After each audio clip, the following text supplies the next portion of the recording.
Hi, thank you for joining us for this edition of Richland Revealed, your news and information show about the events and happenings in Richland County.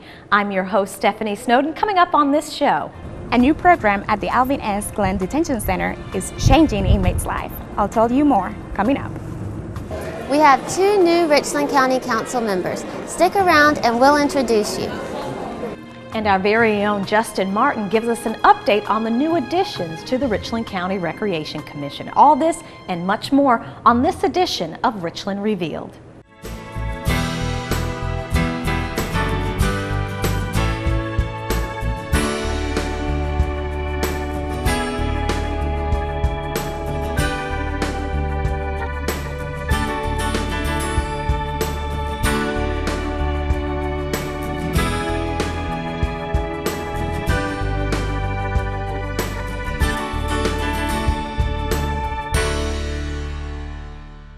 It can really be called nature at its finest. Today we have the pleasure of shooting this at the state's only national park, the Congaree National Park, located right here in Lower Richland County.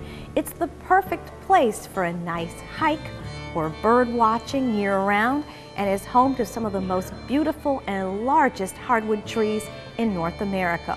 We'll be learning more about the area from Park Ranger Corinne Finner in a little bit.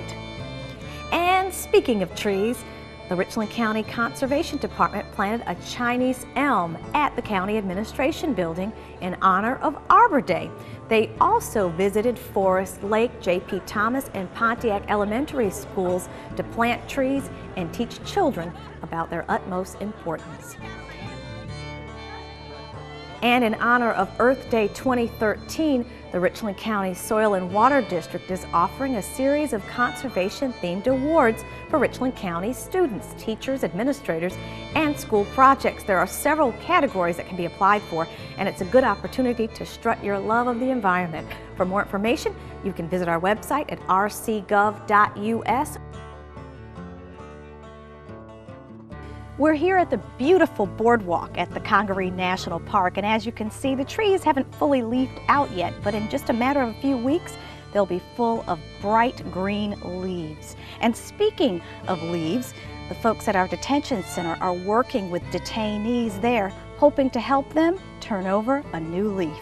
More on that story from Richland Revealed's Yanis Adrian Silva.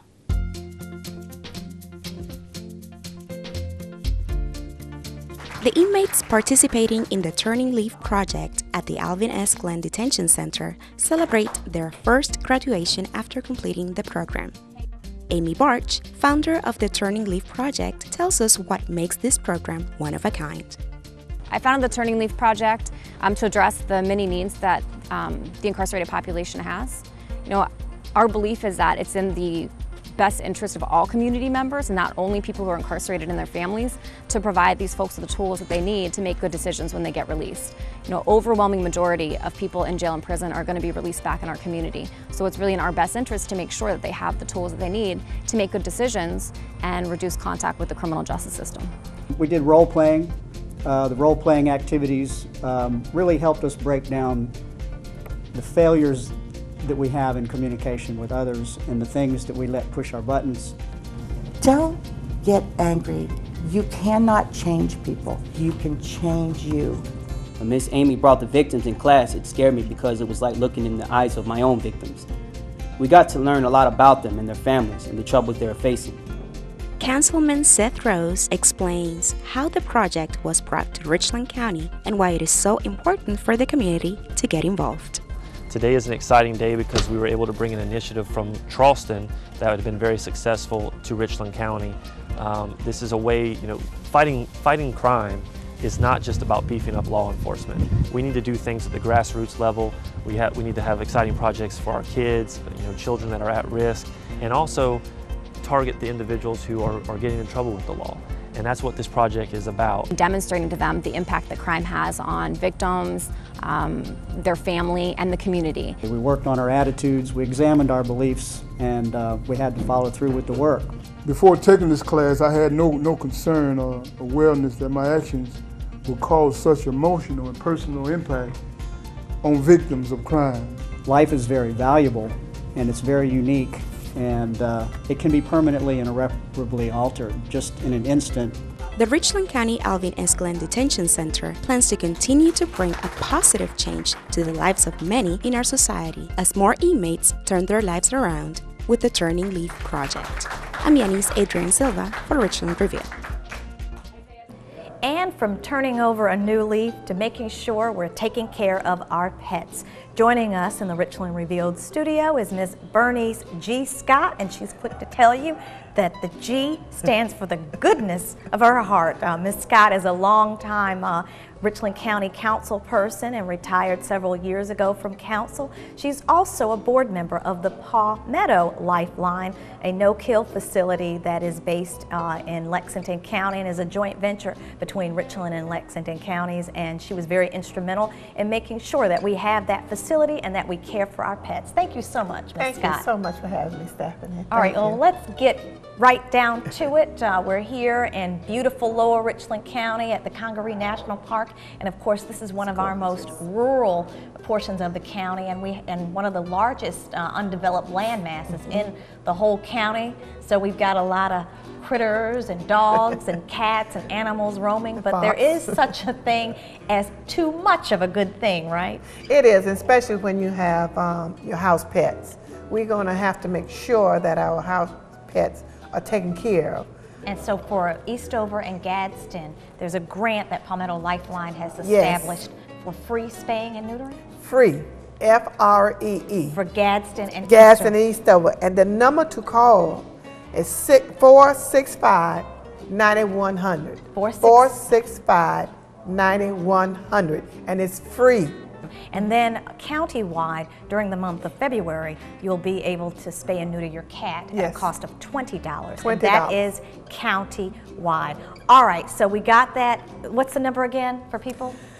465-9100. That's 465-9100. All right, no more dogs and cats. I want to talk about you. I want to talk about you. All right, so you were on Richland County Council for 20 years, and of course, Councilman Kelvin Washington ran and got elected and is doing a great job. We miss you. Do you miss us at all? I miss the people. I really do. The new council members are doing and continue to do to help Richland County to grow and grow in a good, positive way. And Ms. Scott alluded to the fact that there are new council members that are doing great things. Yes. And we recently had two new additions, Mr. Tory Rush and Miss Julianne Dixon. More on them from Richland Revealed's Melinda Edwards.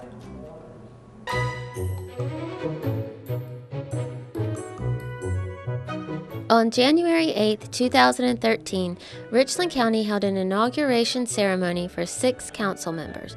Joyce Dickerson, Damon Jeter, Jim Manning, and Chairman Kelvin Washington are all returning for an additional term in their districts. Council is welcoming to District 7 Councilman Tory Rush and to District 9 Councilwoman Julianne Dixon. Like most people who run, I wanted to make a difference. I felt that this county is a great county, first and foremost. I think there's a lot of opportunities in Richland County, a lot of opportunities for growth, a lot of opportunities to attract not only commerce in, but attract individuals who want to live here. So I just feel that I had something to bring to the table. My years of being in business, being entrepreneurial, being around the commercial real estate industry, seeing growth, understanding what it takes to grow. That's why I decided to run. The priorities I have in mind for my district is basically to improve public safety, which is basically doing a partnership or working very closely with the Sheriff Department on getting residents to be more involved with the community and be a watchful eye. The energetic new faces are sure to change Richland County for years to come. For RCTV, I'm Melinda Edwards. The Richland County Public Library recently underwent an image change. The new name Richland Library, along with new signs and logos, reflect these changes. that have been taking place, quite frankly, within the library for years. Changes in technology, along with the demands, are constant in today's society, but our library system is up to the task of embracing the newest trends. You can still visit any of the 11 locations throughout the county and check out a book, but now you can check out books on your mobile phone or tablet, download free music for your computer or MP3 player, borrow magazines, and so much more without even stepping foot inside a building. Go to richlandlibrary.com to learn more about how our library is making it easier than ever for you to access freely. And the Richland Library isn't the only county institution that is going through some changes. Our very own Richland Reveal's Justin Martin is here to talk about the Richland County Recreation Commission. Hey, Justin. How are you doing? I'm doing great. It's wonderful out here. It is beautiful. And then I get to be with you, so oh my goodness, it doesn't get any better than that. And you were absolutely right. The Richland County Recreation Commission does have a new addition to its Crane Creek facility, which already has a variety of after-school activities, from computer labs to arts and crafts, but the new addition might make you sweat.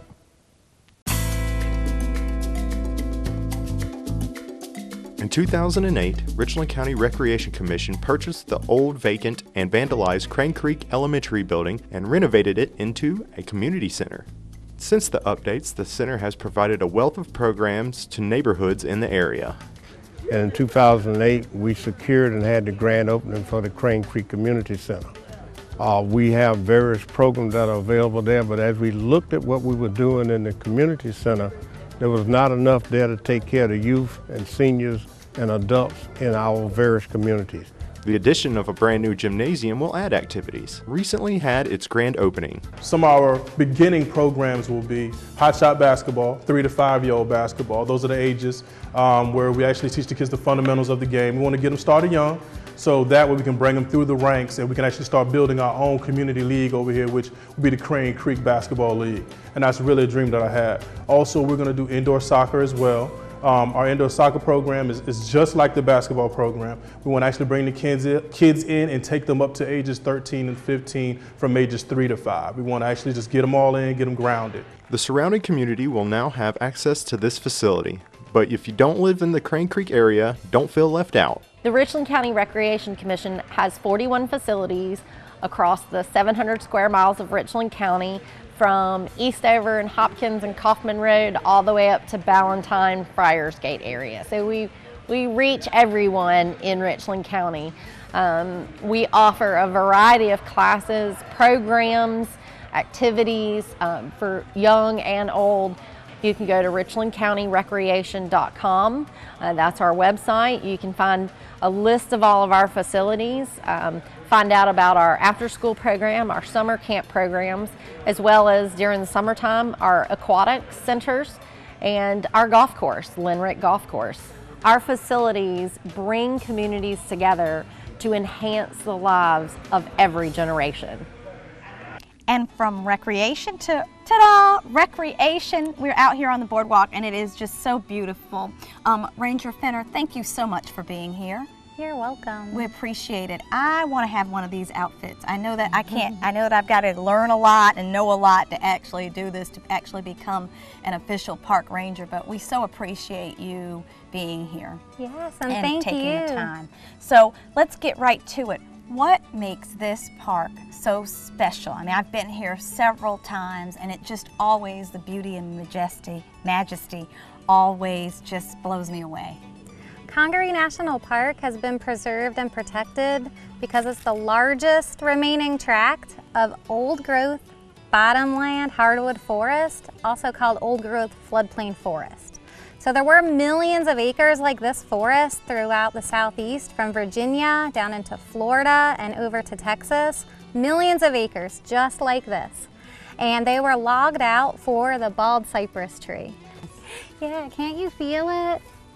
When we hug the tree, I feel like 100 years smarter just touching this. 700 years smarter. 700 years smarter. So tell me where we are. This is a bald cypress tree? It's the bald cypress tree. It's about 700 years old. And bald cypress trees are a tree with they make excellent lumber. Okay. Like for So like if people wanted to actually build a home with it or something like that? Exactly, for shingles, because it's pretty solid. barrels. It's very solid, it's very straight, and it's very insect resistant and very rot resistant. So that's really what makes it excellent lumber. So it's amazing that we have this here in South Carolina It's and right here in our amazing. own backyard. And it's free of charge. You can visit at any time. Still growing. Bald cypress trees can grow up to about 1,200 years old, maybe Wow. even older. Do we have any, I know that this is probably the most accessible in the park. Are there any estimates that you all have as to any that are even older than 700 years old? There are some down along the Congaree River that are about 1,000 years old. Wow. So they're amazing trees, just like this one. Well, I'm going to name her Stephanie, just because Stephanie, after after you. 700 years, she's not showing any cracks, just like me. This kind of just has it kind of has an odd garden look, if you will. Kind of looks like... It does, especially this time of year because the grasses are kind of died down, so you can see the cypress knees very clearly throughout the forest floor. So the bald cypress tree has roots that go into the ground and then they stick up out of the ground. And we're seeing part of the root system of the bald cypress tree. They're called cypress knees. And there are all different ideas about what the knees actually do for the trees. So they might help to stabilize the trees as anchors. They might help with air exchange as snorkels. And you were telling us earlier that people from all over the world come here. People from all over the world visit Congaree National Park. We got a lot of visitors from Germany, visitors from Russia, South America, Mexico, all over the country and the world. When you were saying, oh, you know, when I grow up, I want to be a ranger. Did you think you'd have to know so much about everything? Because I know that you were at the Everglades before here in Florida, and now you've had to learn a lot about what the offerings are here at the Congaree National Park. I've had to learn a lot, and I learn as I go. I learn through visitors who ask questions. I find out and research what their questions are. And even though I've been here for 5 years, I am still learning every single day. There's so much biodiversity in this forest, which means there's a variety of life forms. Like what? From the trees, there are about 75 different species of trees in this forest. To the fungi, to almost 200 different species of birds, to the reptiles, amphibians, the insects. So there's just so many different life forms out here, and I'm still learning about all the different species of plants and animals that have a home here in this forest. And then the cultural history of this area is also a very interesting. Ranger Fenner, thank you so much for allowing us to be in your office. I am so jealous, but so not knowledgeable of all of the creatures that are here in the trees. It would take me years and years. So I have so much respect for what you and the other professionals in your field do for us, and keeping us safe and keeping us educated about our national park. So thank you so much. And thank you so much for helping us spread the word about your national park. All righty, thank you. That's going to do it for this edition of Richland Revealed. For Justin Martin, Yanis Adrian Silva, and Melinda Edwards, I'm Stephanie Snowden. Make it a great week. We leave you now with some of the sights and sounds of the wonderful Congaree National Park.